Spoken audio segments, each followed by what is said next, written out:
ঢাকাই সিনেমার আলোচিত চিত্রনায়ক জায়েদ খান অভিনয়ের বাইরেও তার গ্রহণযোগ্যতা সবার থেকে আলাদা, যার প্রমাণ মেলে জায়েদের সামাজিক যোগাযোগ মাধ্যম ফেসবুক ও ইনস্টাগ্রামে। কিছু পোস্ট করলেই মুহূর্তেই ভাইরাল হয়ে যান তিনি। এবার নিজের ফেসবুক পেজে ধর্মের বাণী শোনালেন এই নায়ক, আর তাতেই নেটিজেনদের মাঝে শুরু হয়েছে ব্যাপক আলোচনা ও সমালোচনা।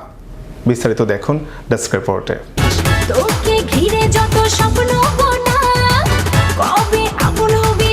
ঢাকাই সিনেমার আলোচিত অভিনেতা জায়েদ খান সিনেমায় কাজের বাইরে চলচ্চিত্র শিল্পী সমিতির বিভিন্ন ইস্যুতে কথা বলতে দেখা যায় তাকে।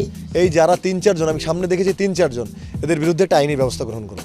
এই কারণে তার গ্রহণযোগ্যতা সবার থেকে আলাদা। জনপ্রিয় এই চিত্রনায়ক সোশ্যাল মিডিয়ায় বেশ সক্রিয়। কোনো কিছু পোস্ট করলেই তা লুফে নেয় নেটিজেনরা। তারপর শুরু হয় নানা আলোচনা সমালোচনা। মঙ্গলবার ফেসবুক ভেরিফাইড পেজে দুটি ছবি পোস্ট করেন জায়েদ খান। কেন ভালো গাড়ি নিয়ে চলবো, এই কথাগুলো যখন বলে না খুব কষ্ট লাগে, চোখে কান্না পায়।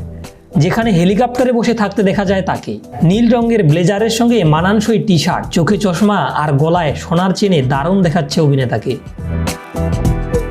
নায়কের ছবি দেখে এটা স্পষ্ট কিছুক্ষণের মধ্যে আকাশে উড়াল দেবেন তিনি। তবে যাই হোক, অভিনেতা ছবিগুলোর সঙ্গে কয়েক বাক্যের ক্যাপশন জুড়ে দিয়েছেন।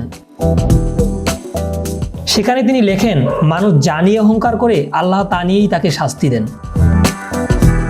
তুমি আল্লাহকে স্মরণ করো, তিনিই তোমাকে হেফাজত করবেন। তিরমিজি 2516। তার ধর্ম নিয়ে এমন সচেতনতা মুহূর্তেই সবার দৃষ্টি আকর্ষণ করে। এরপর মন্তব্যের বক্সে জায়েদ ভক্তরা তার নিরাপদ যাত্রা কামনা করে জানাতে থাকেন নিজেদের মতামত। প্রসঙ্গত, সম্প্রতি সোনার চর সিনেমায় শুটিং শেষ করেছেন জায়েদ খান। এর শুটিং নিজের জেলা পিরোজপুরে করা হয়েছে।